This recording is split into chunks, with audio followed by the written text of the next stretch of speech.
Hey guys, welcome back to Contest Prep University. I'm Joe Klemczewski with Adam Atkinson. We are in part 3 of our how to plan an off season. And I wanted to extend this one extra episode, Adam, because I want to talk about when you get into that deep off season, you're 2, 3, 4 years in. I mentioned that I think there is a time and place to really get big so you can force those extra pounds up. I mean, I've been as high as 50 pounds above my contest weight once or twice. Most of the time I would get about 25 to 30 pounds up, sometimes only 10 to 15 if I had a short off season.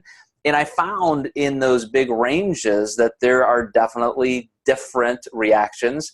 And the longer I could stay at a heavier body weight, I really did create more strength and lean body mass, but there's a cost because now you have to diet longer to get that off. And so I have taken some, just like a long extended off season, a long extended pre-contest where I would do that in phases. I remember, for example, when I won my pro card, it was an 11-month diet, but I would diet for a couple months, take a little break, diet for a couple months, take a little break.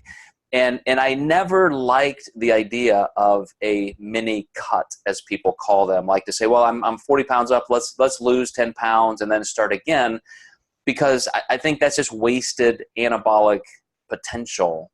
So I don't know what your approach is, but if you've got somebody in those long off seasons, do you diet and go through different cycles, or how do you manage that?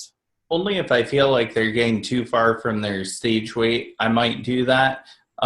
I might lower calories, just increase insulin sensitivity for a bit, and then bring things back up. But for the most part, once somebody's pretty set on where they're at, I'll leave them there as long as they're, I'll check their blood glucose and kind of see how that's doing. So many people are so set on going keto right away with that, and sometimes it's just about lowering calories for a little bit to reset that sensitivity and then go back up. But I don't necessarily do it for the purpose of losing weight.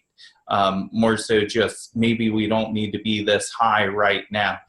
So yeah, the only studies I've seen on kind of yo-yo dieting in that fashion are that it can really cripple your metabolism. And so, you know, every time you do that, then you start eating more, then you can gain body fat even faster. So I like a more subtle approach as you described. I have a client right now, had a really successful pre-contest season. He won a pro card, competed as a pro.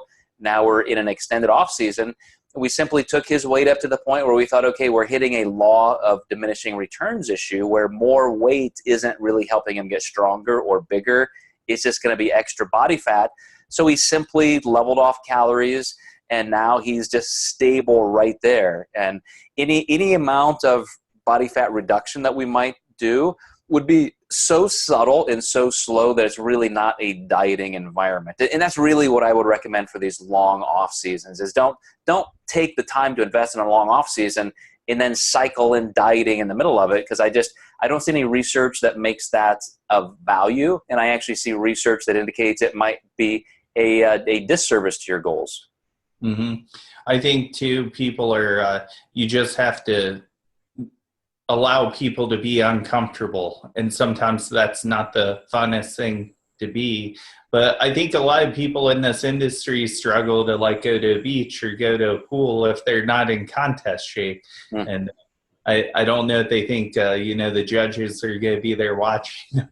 But, it's chances are if you're in the sport, you're going to, be admired just by the general public anyhow, So I tell people, learn to love yourself and, have some body fat on for a long period of time. There's nothing wrong with that. It doesn't really define who you are. You're making me feel better about myself because I'm in a long gaining cycle here. I'm starting to come down a little bit, but you're very right. It's you have to look at this in terms of your overall goal. And not that I'm an advocate of just being unhealthily, overweight or totally uncomfortable, but you have to say, this is part of the growth process, especially, as I said, as a young bodybuilder, powerlifter, kind of maturing. It does take those times of long spans of anabolism where you're really putting your body through growth. And that takes some work. That takes a lot of eating and a lot of training and recovery, and that means you're not just dieting every 6 months or so. So hope that helps, guys. We spent 3 episodes just talking about planning the off season, and we will be back next time with more in Contest Prep University. Thanks for watching and listening.